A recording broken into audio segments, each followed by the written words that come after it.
네, 안녕하세요. 2부 진행을 맡은 미라클 목장의 김은정 집사입니다. 워싱턴 성광교회 창립 20주년 특별 집회 이틀째 순서로 서울 베이직교회 조정민 목사님을 모셨습니다. 조정민 목사님께서는 25년 동안 언론인이셨고 또 한국 MBC 유명 앵커셨는데요. 이후 목회자가 되셨습니다. 오늘의 교회 목사님으로도 섬기셨고 또 선교 위성방송 CGN TV를 키워내셨습니다. 조정민 목사님 안녕하세요. 네, 안녕하세요. 예, 반갑습니다. 예, 제가 예, 먼저 잠깐만 네. 제가 오디오가 클리어하게 안 들렸어요. 조금만 볼륨 좀 조정하는 게 좋겠습니다.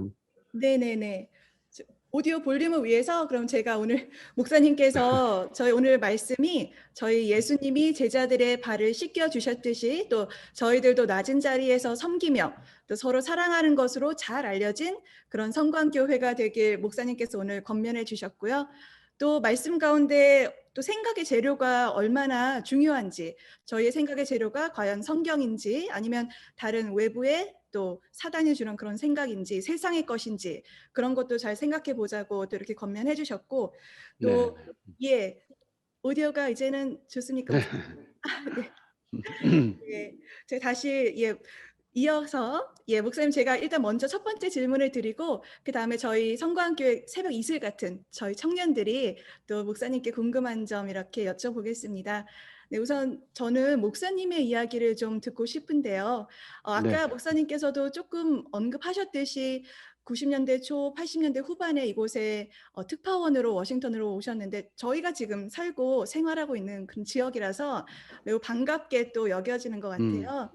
네네. 당시에 목사님께서는 이 지역 어떤 교회를 섬기셨는지 또 유명 언론인이라고 또 국민일보는 표현하던데 유명 언론인이었는데 또 하나님의 어떠한 부르심을 받으셔서 목회자로 이렇게 이 길을 걷게 되셨는지 말씀 부탁드리겠습니다. 네. 그 뭐 유명하고 무명하고가 뭐 하나님 앞에 무슨 의미가 있겠습니까? 제가 유명해서 부른 것도 아니고 불쌍해서 불러 주셨는데요. 제가 워싱턴 갈 때가 88 년에서 91 년까지 그때는 제가 크리스찬이 아니었습니다. 뭐 그때도 여전히 저는 뭐 어쩌면 불교도였을지 모르겠고 한국에서는 제 아내를 교회 못 다니게 했는데 이제 워싱턴 가니까 자연스럽게 저는 또 주말에 좀 골프를 자연스럽게 치려고 아내는 교회 나가도 좋다고 이제 그렇게 허락을 했던 그런 기억이 있습니다. 그러니까 제가 그 당시에는 제가 교회를 다니지 않았고 제 아내는 아마 워싱턴 중앙 장로교회를 나갔던 것 같아요. 나중에 거기 이원상 목사님이 한국에 들어오셔서 한번 저희들 부부를 만났는데 그때서야 제가 제 아내가 그 교회를 다녔구나 이걸 제가 알게 되었습니다. 에 그래서 저는 뭐 그때도 여전히 난 크리스찬이었고 제가 하나님을 이제 이렇게 만나게 된 거는 서울에 다시 들어와서는 또 교회를 안 나갔으면 좋겠는데 새벽 예배를 자꾸 나간다고 그러길래 제가 새벽 예배 나가는 아내를 확인하기 위해서 한번 이제 붙들러 갔다가 제가 아내를 발견하게 되고 그래서 그 교회가 좀 이렇게 위태로운 이단은 아닌가 취재를 하다가 제가 참 성령님께서 저를 만나 주시는 사건을 경험하게 되는데 저는 그러고 나서 그 한 해 동안에 한 성경을 한 5번 가깝게 읽었던 것 같아요. 그 왜 이 크리스찬들이 어떤 사람인가를 또 교회가 어떤 건가를 제가 너무 궁금했기 때문에 성경을 이렇게 쭉 계속해서 읽었는데 물론 뭐 처음에 잘 이해가 안 돼서 쉬운 성경도 있고 어린이 성경도 읽고 현대인의 성경도 읽고 이렇게 여러 버전을 읽었어요. 그래서 제가 성경을 읽고 나서는 또 내린 결론이 '아 내 아내는 왕 바리새인이구나.' 이제 이걸 하나 알게 되고 또 하나는 '예수님은 진짠데 크리스찬들이 이게 다 크리스찬이라고 말하는 사람들이 대부분 가짜구나. 또 예수님이 말하는 교회하고 오늘날 우리가 경험하는 교회는 너무 달라도 너무 다르구나.' 이제 이걸 제가 좀 이렇게 발견하게 되고 '왜 이렇게 빗나갔는가? 왜 성경이 말하는 복음이나 성경이 말하는 교회하고는 이렇게 많이 달라졌을까?'가 궁금해서 이제 뭐 신학을 한번 결심하기까지 이르렀습니다. 그래서 저는 뭐 구체적인 부르심은 사실 하나님께서 저를 그런 방식으로 만나 주셨어요. 말씀을 통해서 만나 주셨고 말씀을 통해서 부르셨고 또 에베소서 3장 8절 9절 말씀을 통해서 소명을 주셨고 그래서 이렇게 정말 이 땅에 어떤 것보다도 풍성한 그리스도의 복음을 이방인에게 전하라고 하는 그런 소명 의식을 주셨기 때문에 제가 뭐 언론사를 정리하고 길을 이렇게 주님께로 돌이키는데 전혀 갈등이나 큰 뭐 어려움이 없었습니다. 오히려 제 주위의 사람들이 전부 다 한결같이 다 만류하고 또 잘못된 판단이라고 그 당시에는 비난하고 또 뭐 조롱하기도 했지만 결과적으로는 하나님께서 저를 불러 주셨다고 저는 믿습니다. 네. 리 스트로베리 쓴 "예수는 진리다."라는 책이 생각이 나네요. 목사님의 그 살아오신 길을 듣고 보니. 예. 또 그래서 그 교회 이름을 또 베이직 교회라고 지으신 것 같아요. 교회가 그 네. 본질을 잃었다라는 생각이 있어서 저희가 좀 다음 순서로 그 저희 청년부 워싱턴 성광교회 청년부 박동정 청년이 또 목사님께 질문 올리겠습니다. 네. 네. 네, 안녕하십니까. 저는 네. 박동정 형제입니다. 네, 제가 현재 그 언론에서 방송 기자로 일을 하고 있는데요. 국제 뉴스를 담당하고 있습니다. 음. 그래서 지금 하고 있는 그 일을 통해서 그 하나님의 사역을 위해 쓰임 받고 싶은데 그 어떻게 하면 그 방법을 찾을 수 있을지 궁금합니다. 네. 질문 제가 정확히 이게 잘 안 들려서 이해를 못 했는데 지금 언론인으로 계시고 국제 쪽 파트를 일하고 계신데 어떻게 하면 하나님의 일을 하실 수 있냐 그 질문인가요? 맞나요? 네, 맞습니다. 예. 저는 일단 그 기독교 언론보다는 그 언론인으로서의 그 영성이랄까요? 그걸 더 중요하게 생각하는 사람입니다. 기독교인들끼리 모여서 무슨 회사를 만든다. 기독교인들끼리 모여서 무슨 뭐 언론을 만든다. 이런 거에 대해서는 조금 제가 생각이 조금 이렇게 다른 사람이에요. 왜냐하면 어 주님께서는 우리를 불신자들이 있는 곳으로 보내시는 것이 목적인데 우리는 우리끼리 모여서 우리끼리가 좋기 때문에 '여기다 초막셋을 지읍시다.' 하는 그런 신앙은 아닌가 하는 게 제 늘 염려고 우려였어요. 그래서 또한 이 제가 교회 이 시스템을 좀 경계하는 이유가 저희가 목사가 되고 보면은 모든 활동을 교회 중심으로 교회라고 하는 것이 건물로서의 교회 내지는 제도로서의 교회 중심으로 모든 활동을 자꾸 이렇게 좀 이게 좀 이상한 표현같이 들릴지 모르겠지만 성도들의 활동과 에너지를 빨아들이는 그런 경향이 있어요. 그래서 모든 성도들의 삶을 이른바 이 교회 시스템 중심으로 움직이게 되면은 성도들의 생각도 또 활동 반경도 또 심지어 에너지도 이렇게 축소되는 경향이 있기 때문에 저는 소위 말하는 이 제도로서의 교회 활동을 최대한도로 줄이고 밖에 나가서 크리스찬으로 살아낼 수 있는 시간을 강조하는 그런 메시지를 전해 왔습니다. 오늘 형제님 말씀해 주신 것처럼 하나님의 일을 어떻게 할까?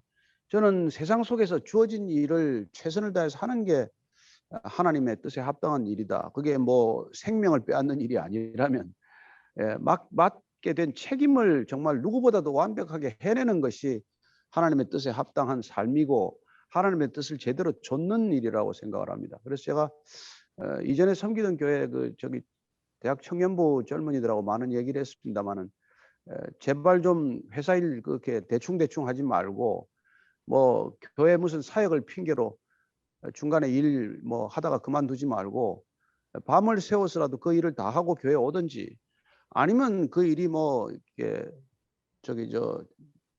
계속 끝을 못 내서 교회 못 올 것 같으면 거기서 잠깐 기도하고 거기서 하나님 함께 사정을 알아드리고 거기서 최선을 다해서 일을 매듭 짓는 게 그게 진정한 그리스도인의 책임 아니냐 그런 얘기를 많이 했었습니다. 그래서 우리가 무슨 종교 취미생활 하는 게 아니라 궁극적으로 하나님의 나라라고 하는 게 경건의 능력에 있다면은 이 경건의 능력은 교회 안에서의 능력이 아니라 세상 속에서의 능력이어야 하고 그런 의미에서 세상 속에서 우리가 맡은 바 책임을 다하는 게 경건한 일이라는 것이죠. 뭐 그게 우리가 물건을 훔쳐오라, 회계장부를 무슨 뭐 이중장부로 만들어라, 뭐 이런 공해 물질을 바다에 버려라, 이런 게 아니라면 우리는 마땅히 그 주어진 일, 또 주어진 사명을 잘 감당하는 게 하나님의 일이기 때문에, 언론인 하면서 하나님의 일을 어떻게 잘하느냐? 아니, 가장 정직하고 가장 정확한 뉴스를 전하고 가장 정말 부끄럽지 않은 뉴스를 전하는 게 가장 좋은 하나님의 일이라고 저는 생각합니다. 예, 목사님 말씀 감사드립니다. 다음으로 현민지 청년이 목사님께 또 질문 드리겠습니다. 네, 안녕하세요. 저는 네. 청년부에 있는 현민지라고 합니다. 제가 이제 질문 드릴 것은 이미 많이 들어보셨겠지만 청년들의 가장 대표적인 질문 중에 하나인 결혼을 위해 배우자 기도를 하고 있는 청년들이 많습니다. 같은 공동체 내에서 만나면 좋지만 또 좋은 사람을 찾지 못할 경우에는 어디서 믿음 좋은 배우자를 만날 수 있을지, 또 배우자 기도할 때 어떤 점이 가장 중요한지 목사님께서 말씀해 주시면 감사하겠습니다. 그 제가 우리 저 베이직 처치의 유튜브 채널도 있지만은 더 메시지 랩이라고 하는 채널이 있습니다. 더 메시지 랩에 보면은 제가 그런 청년들이 질문하는 한 100여 가지 가까운 질문, 쉽게 흔히 질문하는 것들에 대한 짧은 답을 이렇게 좀 잘라서 정리를 해 놓은 게 있어요. 거기 보면 결혼에 관한 답도 여러 개를 이렇게 해 놨는데, 뭐 결혼 잘하는 법, 크리스찬이 결혼 잘하는 법, 뭐 이런 것도 있습니다만은 아마 동일한 답이 될 것 같아요. 그건 뭐냐면, 첫째는 좋은 배우자를 찾기 전에 내가 좋은 배우자가 되어야 한다는 것입니다. 나는 뭐 변치 않는 뭐 그런 삶을 살면서 늘 완벽한 배우자를 찾는 것처럼 어리석은 일이 어디 있겠어요. 그러면 그렇게 만나도 결혼 생활이 얼마나 오래 갈 수 있겠습니까? 그래서 내가 정말 뭐 한 신앙인으로서 충분히 제대로 선다면 바른 시민으로서의 삶이나 바른 직장인으로서의 삶이나 바른 그리스도인의 삶을 사는 게 가장 중요한 이 결혼의 조건이라는 것이죠. 누구를 찾는 것이 아니라 내가 좋은 사람이 되면 좋은 사람 만나는 게 이 사람의 법칙이에요. 나는 뭐 여전히 게으르고 나는 여러 가지 부족한 게 많은데 완벽한 사람을 찾는 것보다 어리석은 게 어디 있습니까? 네, 그래서 배우자를 좋은 사람 만나려고 애를 쓰는 게 아니라 내가 좋은 배우자가 되기 위해서 신앙의 길을 가고 또 수고를 아끼지 않는 게 가장 지혜로운 준비가 될 것이고, 두 번째는 결혼은 내 꿈을 이루는 게 아니라는 것이죠. 우리가 믿음을 가졌기 때문에 결혼이란 하나님의 꿈을 함께 이루어 드릴 사람을 찾는 거예요. 근데 그렇게 하나님의 꿈을 이루어 드릴 배우자를 찾을 때 내 스펙을 가지고 이렇게 하다 보면 늘 실수를 하게 되는 것이죠. 그래서 정말 그런 분별력을 달라고 기도해야겠지만, 뭐 어떤 사람은 뭐 스펙을 50까지 30까지 써놓고 심지어는 뭐 차는 뭘 가져야 된다 이런 걸 기도하는 사람도 봤어요. 근데 그런 게 아니라 저는 정말 하나님의 나라를 이루고는데 어떤 가정을 이루는 게 하나님이 기뻐하는 가정인가, 또 어떤 결혼이 주님의 마음에 합한 결혼인가, 이걸 좀 더 생각해 보신다면 꼭 내가 원하는 사람이 아니라 나를 필요로 하는 사람을 만나는 게 지혜롭다는 것이죠. 그래서 사실은 우리가 농담삼아 하는 얘기가, 평강 공주가 바보 온다를 만나서 그 바보 온다를 훌륭한 사람으로 바꿔 놓는 게 아마 돕는 배필 에제르라고 하는 하나님의 여성을 지으신 가장 합당한 목적이라고 저는 생각을 해요. 그래서 뭐 나는 뛰어난 여성이니까 뛰어난 배우자를 만나게 해달라고 기도하는 것보다는 조금 모자라더라도 정말 심지가 바르고 신앙심이 좋다면 그런 분 만나서 훌륭한 정말 신앙인으로 이렇게 도와서 세워드린다는 게 하나님께 가장 영광스러운 일이 저는 된다고 믿습니다. 세 번째, 이런저런 신앙적 기준을 떠나더라도 우리는 인티그리티라고 하는 기준을 제일 적용해야 된다는 것이죠. 결국 인티그리티가 없으면 언제 가다가 무너질지 모르는 인생이 되는 것이고, 반석 위에 인생을 짓는 게 우리 신앙의 목적이라면 그런 인티그리티가 약하면 정말 조심해서 결혼을 결정해야 된다는 것입니다. 첫째, 정직하지 못한 결혼, 언젠가 거짓이 다 이렇게 밝혀지지 않겠습니까? 처음부터 거짓으로 시작된 결혼이 뭐가 제대로 잘 진행이 되겠어요? 또 예를 들어서 너무 탐욕스러운 사람, 절제하지 못하는 사람, 그리고 어떤 주어진 일에 열정이 없는 사람, 이런 분들은 우리가 뭐 잘생기고 못생기고 무슨 집안이 좋고 안 좋고보다 훨씬 중요한 성품이요. 그건 하루아침에 다듬어지는 일이 아니기 때문에 그런 것들을 저는 보고 좀 배우자를 이렇게 결정하는 지혜로움이 있었으면 하는 것입니다. 뭐 결혼에 관한 얘기는 제가 특강을 1시간 할 수도 있지만 오늘 그 주제는 이만 정도로 말씀을 드리겠습니다. 예, 목사님 감사드립니다. 다음은 이재인 청년이 질문 드리겠습니다. 네. 네, 안녕하세요. 저는 이재인 청년이라고 합니다. 네.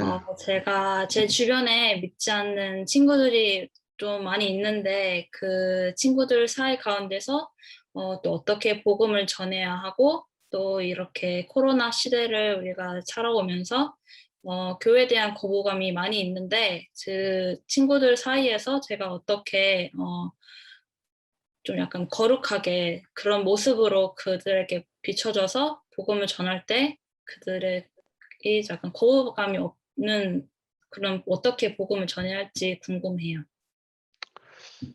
누구나 복음을 전하고 싶은 열정은 있다고 생각합니다. 그러나 좀 지혜롭게 복음을 전해야 할 시대가 되고 말았어요.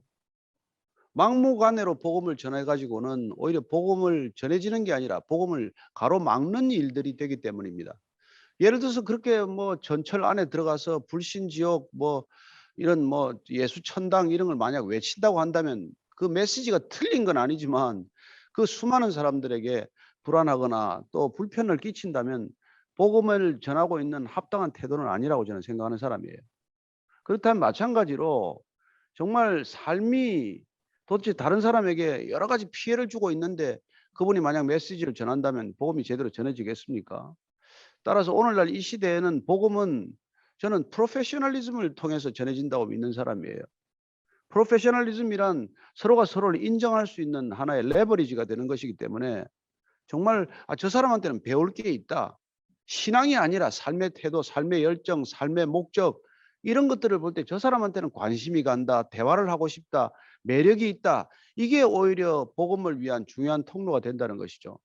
그냥 예수님을 믿으세요. 이런 얘기보다도 내가 예수님을 믿고 사는 내 삶은 이런 모습이다라는 것을 증언하는 것이죠. 그래서 교리를 전하는 것보다도 삶이 정말 거룩할 때, 삶이 정말 세상에 본이 될 때 훨씬 복음이 강력하게 전해진다는 것이죠. 예를 들자면 LA 다저스의 커쇼 같은 사람은 복음을 직접 전하지 않습니다.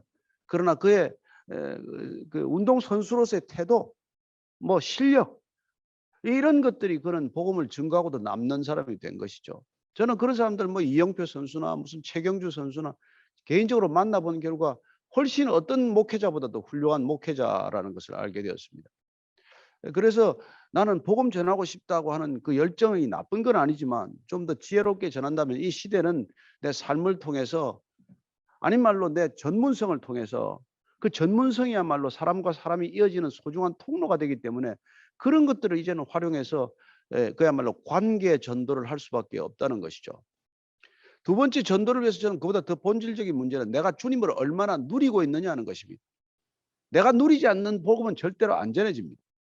저는 여러분들이 정말 주님을 사랑하고 주님을 너무 기뻐하고 그래서 그게 얼굴이나 온 몸의 태도에 드러나야 돼요. 그렇게 기쁨 속에 있는 사람은 여러분 누구한테 뭐 이렇게 불편을 끼치지 않습니다. 어쩌면 매력이 뿜어져 나오겠죠. 그래서 나는 우선 우리가 복음을 전하려면 그냥 복음에 우리가 충분히 젖어들어서 그분이 정말 예수님께서 세례받고 올라오실 때 이런 내 사랑하는 아들이요 내 기뻐하는 자라는 음성을 듣고 십자가까지 질 수 있는 그런 능력이 생기듯 우리가 주님으로부터 쏟아지는 그런 사랑과 기쁨을 받지 못하면 우리는 그야말로 전할 수 없는 그런 무기력한 복음이 되고 마는 것이죠. 그래서 저와 여러분들이나 다 복음 전도자로 살겠지만 먼저 복음의 능력을 우리가 체험하고 복음의 능력을 그냥 누군가 궁금해할 정도로 우리가 누려야 된다는 것입니다. 아까 말한 그 리 스트로벨은 그 예일대학교 법대를 나온 사람이에요. 시카고 트리뷴주의 법조 기자고 그 책의 추천사를 제가 썼습니다만은 제가 그 책을 추천하는 이유도 그거예요. 그 사람은 와이프가 누리고 있는 예수님 때문에 전도가 된 사람이에요. 그리고는 심지어 남편이 질투합니다. 어떻게 나보다도 예수님을 더 사랑하지? 예수가 누군데 남편보다 더 사랑할 수가 있지? 그리고 그렇게 뭐 여러 가지 어려움을 겪던 아내가 이렇게 신앙생활 하면서 너무 좋아진 거예요. 그 너무 좋아진 비결, 그게 기자로서 궁금해서 시작이 된 신앙의 여정이 결국 그도 목사가 되었고, 그야말로 그 케이스 시리즈를 쭉 냈어요. 법조 기자니까 The Case for Faith, Case for Jesus, Case for Creation, 그런 시리즈 책을 계속 써댔습니다. 다 베스트셀러가 됐죠. 저는 어쨌건 한 여인이 예수 만나서 누리고 있는 그 기쁨 때문에 남편이 변하고 가정이 변하고 정말 놀라운 변화를 일으켰던 것, 그걸 우리가 기억한다면 우리 자신이 먼저 예수님을 누리는 만큼 저는 전해진다고 믿는 사람이에요. 예, 목사님 정말 주신 말씀 정말 아멘으로 받습니다. 저희 교회가 작년부터 전도 폭발 훈련도 시작하고 있는데 정말 일상 가운데에서 저희가 삶에 주어진 모든 삶의 영역에서 만나는 사람들을 전도하고 복음을 전하고 또 그 크리스천 낮은 자리에서 섬기는 아까 주신 말씀대로 그런 모습을 통해서 또 예수님을 전할 수 있다라고 생각하고 정말 크게 아멘 드리고 싶습니다. 네. 예, 다음은 저희 박형진 청년 질문 드리겠습니다. 안녕하세요, 목사님. 청년 네. 형진입니다. 네. 요즘 저희가 유튜브를 많이 이용하는데요. 거기에서 이제 많은 이단들이 자기가 이단임을 고백하고, 그리고 많은 앱들을 통해서 영어를 가르쳐 준다는 이유로 또 이단을 전도하는 경우가 많이 있는데, 저희가 앞으로 그런 미디어를 대할 때 대해야 하는 자세와, 그리고 그들을 또 앞으로는 저희는 어떻게 또 크리스찬을 미디어를 통해서 전할 수 있는지에 대한 궁금증을 가지고 질문을 드립니다. 저는 뭐 이단보다 더 큰 문제는 정통이라고 자처하는 이 기존 교회나 기존 그리스도인들이 그 전도에 대한 열정이나 복음에 대한 그런 열정이 식었다는 게 더 문제라고 생각을 해요. 제가 우리 교육자들 보고 좀 제발 거리 전도도 또 한번 새로 해봐라, 이제 그런 얘기를 하면, 가보면은 그 지하철역 입구에는 이단들이 전부 점거를 하고 있어요. 그리고 심지어 자기들 이 구역이니까 오지도 말라고 그런 협박조의 말도 한다고 그래요. 그만큼 그들은 강압적이든 또 이런저런 이유 때문에 복음을 들고 거리를 헤매고 다닙니다. 저는 우리가 정말 이단에는 저는 뭐 신경도 쓰지 말라 그래요. 왜냐하면은 이단을 신경 쓰다가 우리가 살아내야 할 삶 자체가 자칫하면은 이렇게 오염되기 때문에 그래요.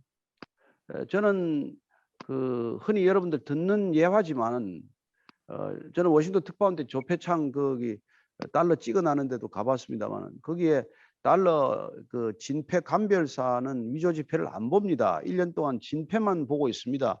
1년 동안 진폐만 만져보고 냄새 맡고 계속해서 그걸 보면 위패는 금방 구별이 됩니다. 저는 우리가 좀 더 성경에 집중하고 우리가 좀 더 예수님께 집중하고 예수님을 더 사랑하면 가짜는 금방 식별이 돼요. 우리 자신조차도 우리가 무슨 뭐 이단인지 뭐 정토인지를 분간하지 못합니다. 우리는 뭐 정통교회라고 이름하는 교회에서 선포되는 메시지가 얼마나 정말 복음에서 벗어나 있는지, 핵심적인 메시지를 얼마나 왜곡하고 있는지에 대해서 둔감해져 버렸기 때문에 뭐 이단들만 지금 문제가 있는 게 아니에요.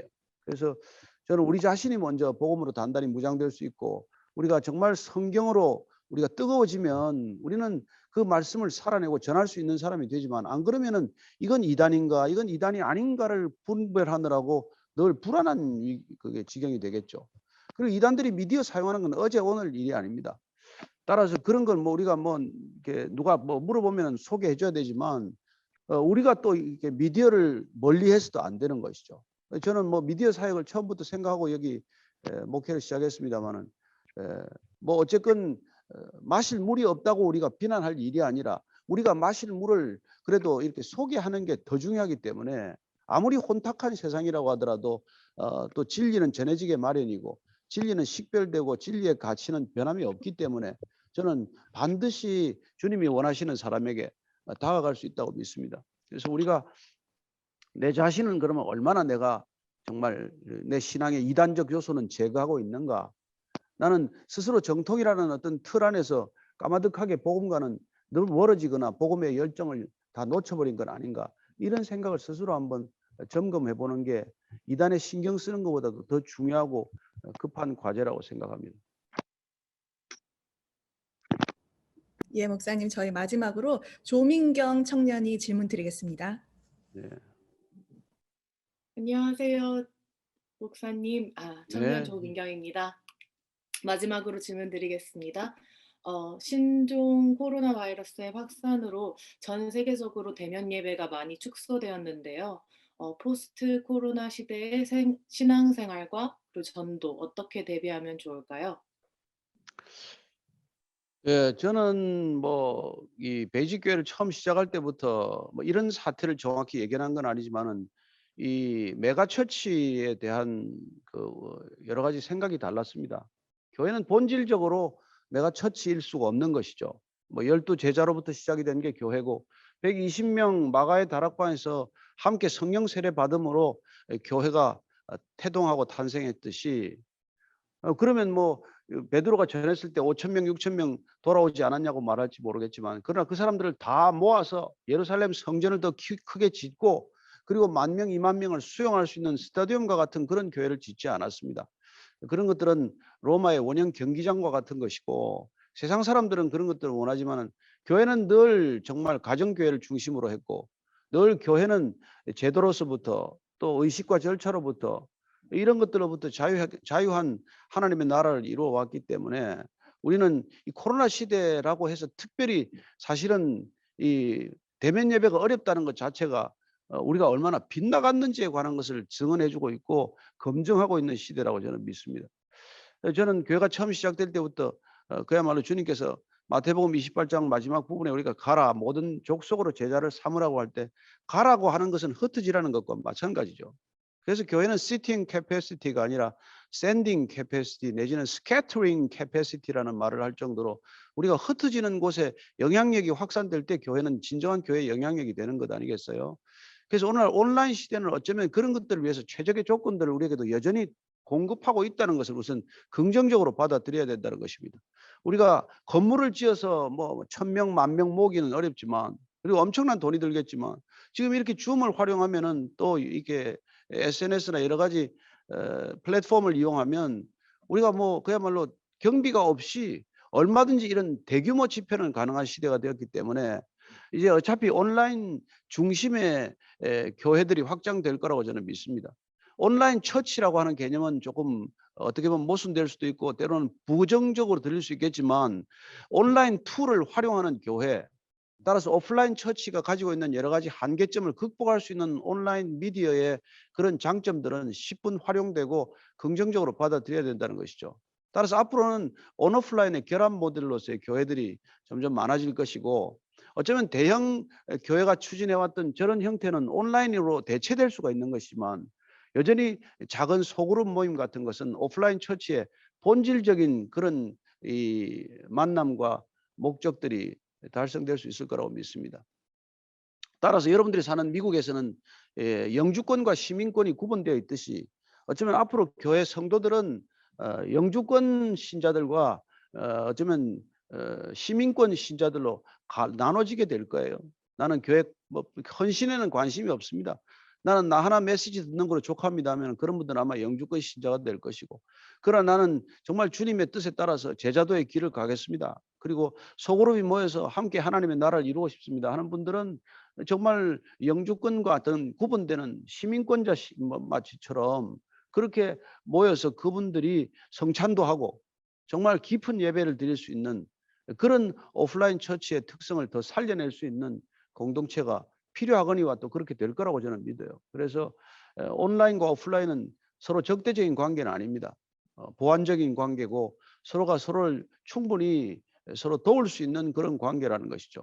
그래서 온라인 툴은 여러 가지 양육과 또 집회를 위해서는 아주 유용한 수단이 될 것이고 그러나 우리가 정말 대면해야 할 소중한 공동체로서의 본질은 여전히 이 오프라인 처치에서만 가능하기 때문에 옛날에 온라인에서 이렇게 형성된 것들이 오프라인으로 상행위로 이어졌듯이 저희들 또한 온라인 쪽에서 그렇게 조금 피상적인 교제를 하다가 조금 더 깊은 교제와 만남과 주님을 예배하는 것들이 필요하다고 생각하는 사람들이 따로 모여서 오프라인 처치가 아마 더 탄생할 수 있겠죠. 그래서 어쩌면 교회 출발은 온라인으로도 할 수 있을 것이지만은 교회 완성은 오프라인 처치로 이어지는, 그래서 온오프라인 처치의 결합 모델은 바람직하다고 저는 오히려 생각을 하고, 교회가 비본질적인 것들을 다 벗어내고 본질을 추구하는 데는 오히려 좀 이거 지금 이때가 어렵긴 하더라도 본질을 추구할 수 있는 적절한 시기라고 저는 생각을 하고 있습니다.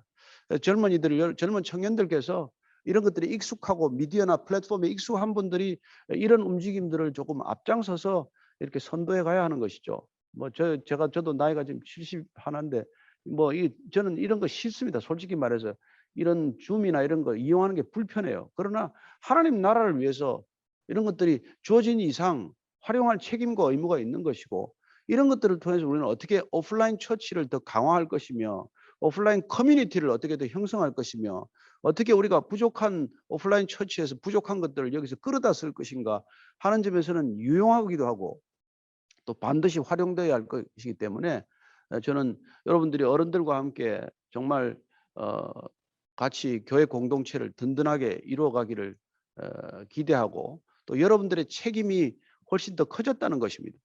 어른들을 설득해야 하고, 또 이런 것들을 통해서 이런 집회라든지 아니면 이런 것들을 통해서 훨씬 더 조금 자주 만날 수 있는 소통의 장이 될 것입니다. 저는 그 대신방 이런 거 저는 이때까지 해본 적이 없는데 오히려 이 줌 때문에 저는 이 대신방을 올해 결정하고 우리 성도들 모든 분들 한번 이 소그룹을 다 이렇게 방문하고 있습니다. 이게 아니라면 다들 집을 오픈하는 것도 별로 요새는 탐탁지 않게 여기고, 또 이렇게 사람들이 모이는 것도 지금 불가능해졌지만 얼마든지 이 온라인으로는 신방이 가능해졌고, 또 여러 가지 형태의 작은 소그룹도 가능하고, 또 어떤 때는 기도 모임도 가능하기 때문에 우리 교육자들은 늘 아침 저녁으로 이 줌이나 온라인 라인으로 기도 모임을 또 할 수가 있고, 그래서 조금 흩어져 있는 이렇게 교회들이 있고 예배 처소가 있습니다만 늘 같은 시간에 모여서 함께 기도하고 그렇게 지내고 있습니다. 그래서 여러분들이 그 일에 조금 더 헌신해 주시기를 바라고, 그런 일에 조금 어른들을 설득하고 교회가 조금 더 활성화되고 풍성해지는데 여러분들의 역할이 있다고 믿습니다. 네, 목사님, 저희 청년들이 준비한 질문은 여기까지인데요. 이대로 보내드리기는 너무 아쉬워서 제가 한 가지만 마지막으로 여쭤본다면, 네. 저희는 미국인으로 살고 있지만 뿌리는 한국에 있고 또 가족들도 한국에 있고 디아스포라인데요. 또 여기서 또 자녀들을 낳고 또 기르고 이러한 특수한 그 환경 가운데에서 저희가 또 할 수 있는 크리스천으로서의 역할이 있을 것 같아요. 어떤 메시지를 저에게 주시고 싶은지 부탁드립니다. 예, 저도 보스턴에서 이제 그 고등 코넬에서 신학 마치고 사실은 그 이민 목회를 생각을 하고 있습니다. 그래서 보스턴에서 보스턴 온누리교회를 개척했기 때문에 4년간 섬기다가 이제 휴스턴이나 아틀랜타 쪽으로 내려가려고 생각을 했는데 서울서 이제 불러서 다시 들어왔습니다만은, 어쨌건 저는 이민 목회에 대한 그때 생각을 가졌던 이유는 너무 우리 이민 2세, 이민 1.5세 이하가 이하에 이렇게 사시는 분들이 좀 신앙적으로 좀 짓눌려 있다는 생각을 했어요. 물론 디아스포라로 살아간다는 게 어디 있건 쉽지는 않습니다. 그러나 우리가 디아스포라로 살면서 우리가 살아날 수 있는 길, 또 진정한 아이덴티티를 찾는 길은 복음밖에 없고 진정한 신앙의 힘밖에 없는데, 왜 한국 교회들은 그렇게 집 짓다가 싸우고 또 이래저래 쪼개지고 맨날 싸우고 다투다가 이렇게 될 수밖에 없냐. 저는 그게 너무 가슴이 아파서 이민 목회 새로운 어떤 한번 모습을 한번 펼쳐보고 싶은 그런 생각이 있습니다만 한국에 나왔죠. 그러나 여러분들은 그런 책임이 이제는 목회자로부터 비롯되는 것이 아니라 성도들로부터 시작이 되어야 한다고 믿습니다. 저는 성도들 여러분들이 그렇게 소극적이고 제한적인 입장에 머물러 있을 것이 아니라 정말 목회자와 함께 기도하고 목회자와 함께 뜻을 모으면서 힘들더라도 이 일을 이뤄내지 않으면 적어도 미국 사회에서 우리 한국 교민들이 설 자리는 점점 더 옅어지겠죠. 왜냐하면은 이 흑인들 사태를 봐도 그렇고 마이너리티에 대한 지금 여러 가지 박해를 봐도 그렇고 여러 가지 전체적인 흐름은 결코 디아스포라로 살아가는 민족들에게 유리한 입장은 아닙니다. 그러나 이게 우리가 독일 치하에서 살던 유대인들도 아니고 또 스탈린 치하에 있던 그런 마이너리티로 아니기 때문에 우리는 어쨌건 신앙의 자유가 주어진 나라에서 이 디아스포라로 살아가는 민족이기 때문에 가장 큰 민족적 정체성을 내가 한국인이냐 내가 미국인이냐가 아니라 내가 진정한 그리스도인이냐 아니냐에서 찾아야 될 것이고, 내가 참된 그리스도인으로서의 정체성이 확고하다면은 정말 한국이든 미국이든 그 두 민족을 오히려 하나 되게 할 수 있는 중요한 고리라고 저는 생각을 해요. 그래서 여러분들이 말처럼 쉬운 일이 아니라는 걸 저는 잘 압니다. 그렇지만 어쨌건 내가 복음으로 단단해지고 믿음으로 거듭나지 않으면은 절대로 코리안이든 아메리칸이든 그 정통성 가지고는, 그 아이덴티티를 가지고는 결코 살 수 없다는 것입니다. 갈수록 더 힘들 것이고 점점 더 위축될 것이고 점점 자녀들에게도 정말 부모로서의 모습을 보이기가 쉽지 않을 거예요. 그래서 내가 어떤 것보다도 내 인생의 목표가 진정한 그리스도인이 되는 것, 거기에다 초점을 둔다면은 저는 나머지 문제들을 하나님께서 부수적으로 풀어나가는 것을 경험하는 그런 신앙이 될 거라고 믿습니다.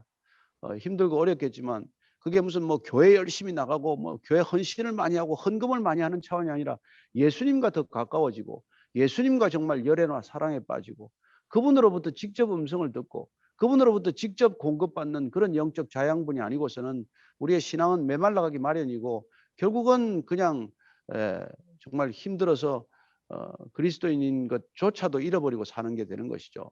그래서 이 미국 땅에 사는 게 옛날에는 그 아메리칸 드림을 찾아서 갔던 사람들이 한국으로 역이민 오거나 역회귀하는 사람들이 생길 정도로 힘들지 않습니까? 그래서 그 힘든 상황을 바라보기보다는 내 신앙의 뿌리를 한 번 더 점검하고 나는 과연 예수님과 얼마나 깊은 관계에 있는지를 날마다 점검할 때 저는 그 어려움이 여러분들의 귀한 사역에 인사이트도 줄 것이고 사역에 또 기회도 제공할 것이라고 믿습니다. 네, 목사님 오늘 좋은 말씀 너무 감사드리고요. 저도 목사님께서 쓰신 왜 일하는가를 읽고서 많이 공감하고 또 배우기도 했습니다. 또 앞으로도 목사님의 귀한 사역을 통해서 또 앞으로 걸어가시는 그 모습을 통해서 그 믿음의 길을 저희가 바라보면서 저희도 많은 지혜를 얻기를 소망합니다. 오늘 귀한 시간 함께해 주셔서 감사합니다, 목사님. 네, 수고하셨습니다. 감사합니다. 제가 여러분을 위해서 한번 기도하고 마치도록 하겠습니다. 하나님 네. 아버지, 정말 온 시대가 혼미해졌습니다. 원래 흑암과 공허와 혼돈 가운데서 주님께서는 빛이 있으라 하셨음에 온 질서가 시작이 되었는데 이 그 모든 질서의 기초가 흔들리는 시대를 살고 있습니다. 하나님 아버지, 이 시대 워싱턴에 있는 성광교회를 통해서 질서의 단초가 다시 채워지게 하시고 성광교회의 이 젊은이들을 통해서 하나님 다시 한번 이 디아스포라 교회가 어떤 모습으로 새롭게 부흥할 수 있는지를 보게 하여 주옵소서. 하나님, 날마다 두려움이 엄습할지라도 환경을 바라보지 말고 풍랑을 바라보지 말고 풍랑 너머에서 다가오시는 주님 늘 바라보며 걸어가는 믿음의 사람들 되게 하여 주옵소서. 하나님, 그리하여 세대를 넘어선 교회가 되게 하시고 정말 어떤 갈등과 정말 반목을 경험할 수 없는, 볼 수 없는 그런 교회가 되게 하셔서 하나님, 이 시대에 반드시 필요한 교회, 모든 교회 연합의 기초가 되는 교회, 그리하여 이 땅 가운데 다시 한번 주님이 기뻐하시는 영광스러운 교회가 되게 하여 주옵소서. 그 일을 위하여 부르신 청년들 한 분 한 분들, 정말 아침 새벽 이슬 같은 청년들 주님께서 기억하시고 축복하시고 날마다 새 힘을 부어주셔서 이 팬데믹 시대에도 정말 주눅들지 않고 주저앉지 않고 주님 명령하신 대로 일어나 빛을 발하게 하여 주옵소서. 예수님 이름으로 기도합니다. 아멘.